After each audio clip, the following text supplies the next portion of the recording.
Hi, welcome back to my channel. This is for Chandu, me creations 5191 YouTube channel. So ఈరోజు మరొక మంచి important information మనకు తెలంగాణలో. Hi, welcome back to my channel. So చూద్దాం, చాలామంది మనకు తెలంగాణలో అయితే ప్రీ ప్రైమరీ టీచర్స్ అండ్ ఆయాకి సంబంధించినటువంటి అప్లికేషన్ ప్రాసెస్ చెప్పండి, ఏ విధంగా అప్లికేషన్ చేయాలని అడుగుతున్నారు. సో ఇదే అప్లికేషన్ అనమాట. సో ఇదే మోడల్లో ఉంటుంది ఎక్కడైనా, అన్ని జిల్లాల్లో 33 జిల్లాల్లో కూడా సేమ్ ఇదే ఉంటుంది.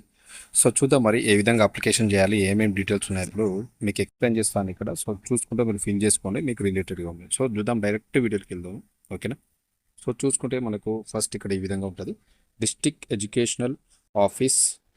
ఓకేనా, ఇది జనగాం డిస్ట్రిక్ట్ అని ఉంది, బట్ ఇక్కడ మీ యొక్క డిస్ట్రిక్ట్ ఉంటుంది, గుర్తుపెట్టుకోండి. Application for the post of instructor, nothing but pre primary teacher or instructor. అదేవిధంగా ఆయా ఫర్ ప్రీ ప్రైమరీ స్కూల్స్, మనకు ప్రీ ప్రైమరీ స్కూల్స్ ఉంటాయి. అందులో మీరు ఇన్స్ట్రక్టర్ టీచర్కి అప్లై చేస్తే ఇన్స్ట్రక్టర్ అని పెట్టండి, ఆయాకి అప్లై చేస్తే ఆయా అని టిక్ చేసేయండి, సరిపోతుంది. ఓకే, ఫస్ట్ ఇక్కడ గుర్తుపెట్టుకోండి. నెక్స్ట్ వచ్చేసి ఇక్కడ affix recent passport size photograph, మీ యొక్క ఫోటోను ఇక్కడైతే పేస్ట్ చేయండి. ఓకేనా, ఇది ఒకటి చూస్తే ఇక్కడ చూడొచ్చు నేమ్ ఆఫ్ ది స్కూల్. మీరైతే ఎక్కడ ఏ స్కూల్లో మీరు అప్లికేషన్ ఇద్దాం అనుకుంటున్నారో ఆ స్కూల్ పేరు, ఒకలా ఏరియా ఉంటే ఏరియా పేరు రాయండి. ఓకేనా.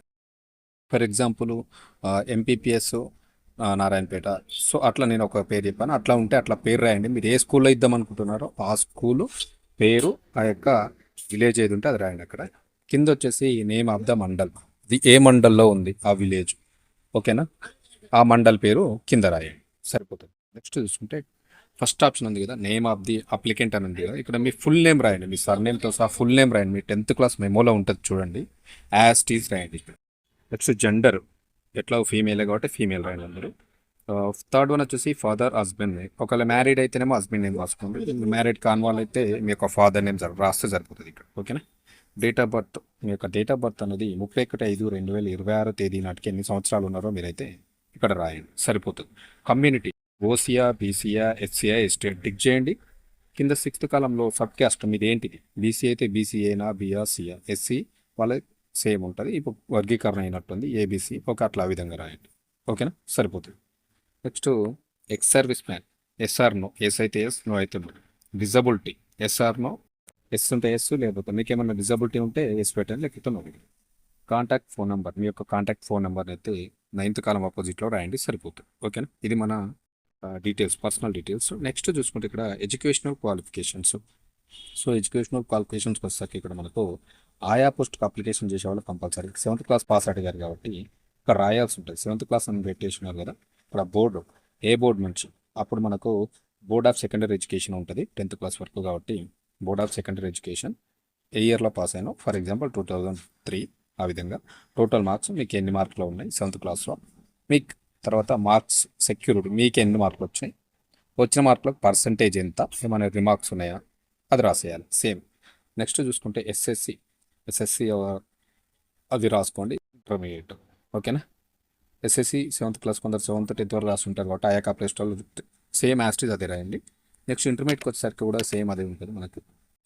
ఇక్కడ ఎస్ఎస్సి 10th క్లాస్ కూడా అంతే, బోర్డ్ ఆఫ్ సెకండరీ ఎడ్యుకేషన్ ఉంటుంది 10th క్లాస్ వరకు same. Year of passing, total marks ఎన్ని వచ్చినాయి, టోటల్ మార్క్స్ ఎన్ని 600 ఉంటాయి మనకు 10th క్లాస్లో, మనకి ఎన్ని మార్కులు వచ్చినాయి దాని పర్సంటేజ్ ఎంత రాయాల్సి ఉంటుంది. ఇంటర్మీడియట్లో కూడా సేమ్, మీరు ఈ ఇంటర్మీడియట్ బోర్డ్ ఆఫ్ ఇంటర్మీడియట్ అని పెడతాము, పెట్టిన తర్వాత ఇయర్ ఆఫ్ పాస్, ఏ ఇయర్లో పాస్ అయ్యారో రాయండి.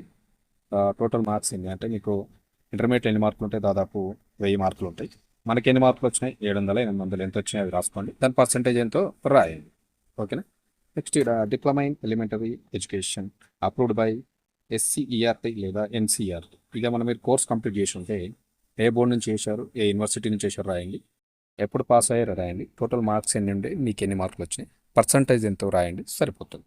రిమార్క్లు ఏమన్నా ఉంటే రిమార్క్స్ రాయండి, లేకపోతే డిఈడి నథింగ్ వచ్చి డైట్ ఎవరైనా చేసిన వాళ్ళు ఉంటే ఏ బోర్డు నుంచి ఏ యూనివర్సిటీ నుంచి చేశారో రాయండి, ఏ ఇయర్లో పాస్ అయ్యారో రాయండి, మీకు ఆ డిఈడిలో ఎన్ని మార్కులు ఉన్నాయి, మొత్తం మార్కులు ఎన్ని ఉన్నాయి, మీకు ఎన్ని మార్కులు వచ్చినాయి దాని పర్సంటేజ్ రాస్తే సరిపోతుంది. డిగ్రీ కూడా ఉంటాయి, డిగ్రీ ఉంటే సేమ్, మే యూనివర్సిటీ నుంచి రాస్తారు, కాకతీయ, ఉస్మానియా, మహాత్మా గాంధీ ఏది ఉంటే అది రాయండి, ఏ ఇయర్లో పాస్ అయ్యారో రాయండి. అదేవిధంగా మీకు టోటల్ మార్క్స్ లేని డిగ్రీలో మీకు ఎన్ని మార్కులు వచ్చినాయి, మీ పర్సంటేజ్ ఎంత రాస్తే సరిపోతుంది. నెక్స్ట్ బీఈడీలో కూడా అంతే, మీరు ఏ యూనివర్సిటీ నుంచి చేశారు, అది ఏ ఇయర్లో పాస్ అయ్యారు, మీకు టోటల్ మార్కులు లేని, మీకు ఎన్ని మార్కులు వచ్చినాయి దాని పర్సంటేజ్ ఎంత రాస్తే సరిపోతుంది. ఓకేనా, ఇది మనకు ఎడ్యుకేషన్ క్వాలిఫికేషన్స్ ఈ విధంగా ఫిల్ చేస్తే సరిపోతుంది. నెక్స్ట్ అడ్రస్, మీ యొక్క పర్మనెంట్ అడ్రస్ రాయండి, మీరు ఎక్కడ ఉంటున్నారో అదే పర్మనెంట్ అడ్రస్ రాస్తే సరిపోతుంది. ఓకేనా. సేమ్ హౌస్ నెంబరు, హ్యాబిటేషన్స్ అవసరం లేదు. కొన్ని సిటీలో అయితే మనకు 2-3 ఏరియాలు ఉంటాయి కాబట్టి అలా 1 2 3 పెడతారు, అవసరం లేదు. విలేజ్ నేమ్ రాయండి, మీ మండల్ నేమ్ రాయండి, డిస్టిక్ రాయండి, పిన్ కోడ్ రాయండి, సరిపోతుంది. ఓకేనా. నెక్స్ట్ ఇక్కడ డిక్లరేషన్ ఇస్తున్నాం. సో డేటు మీరు ఎప్పుడు ఇస్తున్నారు ఆ డేటు, ప్లేస్ ఆ ఏరియా ఎక్కడ ఉంది అది, ఇక్కడ మీ సిగ్నేచర్ పెట్టి ఫామ్ ఈ విధంగా ఫిల్ చేసి సబ్మిట్ చేస్తే సరిపోతుంది. ఓకేనా. ఇదే మనకు ఆఫ్లైన్లో ఫామ్ ఫిల్ చేసి సబ్మిట్ చేయాల్సి ఉంటుంది, గుర్తుపెట్టుకోండి 100%. మళ్ళీ దీంతో పాటుగా ఇంకా 2 జిరాక్స్ సెట్లు ఉండాలి. ఒక జిరాక్స్ సెట్ దీనికి పెట్టాలి, ఇంకో జిరాక్స్ సెట్ సపరేట్గా ఇవ్వాలి. అదేవిధంగా మీకు ఒరిజినల్ సర్టిఫికెట్స్ అన్నీ తీసుకెళ్ళాలి. అక్కడ వెరిఫికేషన్ చేస్తారో అప్పుడే, మీరు ఇచ్చేటప్పుడే వెరిఫికేషన్ చేస్తారు. ఓకే. కంపల్సరీ 2 ఫొటోస్, 2 జిరాక్స్ సెట్లు ఈ ఫామ్ ఫిల్ చేసుకొని తీసుకొని వెళ్ళి అట్లా విధంగా ఒరిజినల్స్ కూడా తీసుకొని వెళ్ళండి. ఓకేనా.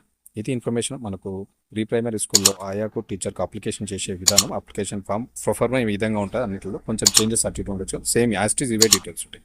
ఓకేనా. ఇన్ఫర్మేషన్ నచ్చితే సబ్స్క్రైబ్ చేసుకొని నా ఛానల్ సపోర్ట్ చేయండి. Thank you very much.